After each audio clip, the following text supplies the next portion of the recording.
Hi நண்பர்களே, அனைவருக்கும் இனிய மாலை வணக்கம். தேங்காவை எப்படி அரைக்கலாம் பார்க்கலாம். ஃபஸ்ட்டு வந்து தேவையான அளவு உடச்சிக்கல்ல எடுத்துக்கணும். அப்புறம் வந்து சோம்பு நாள் அதில் போட்டுக்கலாம். சோம்பு, அப்புறம் காஞ்சி மிளகாய், காரத்துக்கு ஏற்ற காஞ்சி மிளகாய். இது வீட்டில் இருக்கிற காஞ்சி மிளகாய் தான், நம்ம வயலில் விளைஞ்சது தான். அப்புறம் தேங்காய்,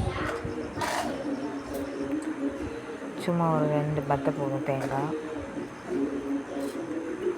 கழுவி அலசி எடுத்துக்கிட்டேன். சின்ன சின்னதாக கட் பண்ணி வச்சுக்கிட்டேன்.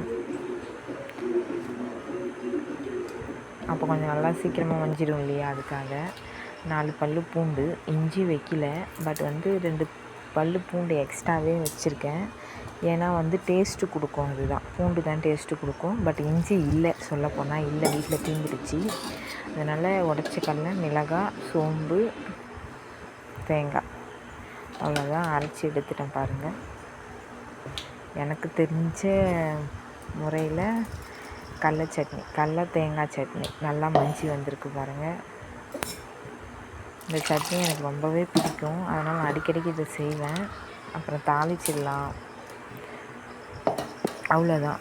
வேறு எந்த இன்க்ரீடியன்ஸும் சேர்க்க தேவையில்லை. சிம்பிளான ஒரு சட்னி.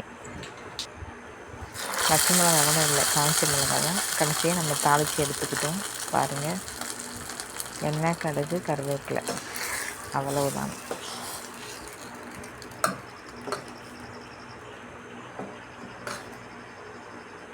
நம்ம இப்போ வந்து இட்லி ஆர் தோசை, இது 2த்தில் ஏதாவது குட்டி சாப்பிட்டுக்கலாம். இன்னும் நான் முடிவு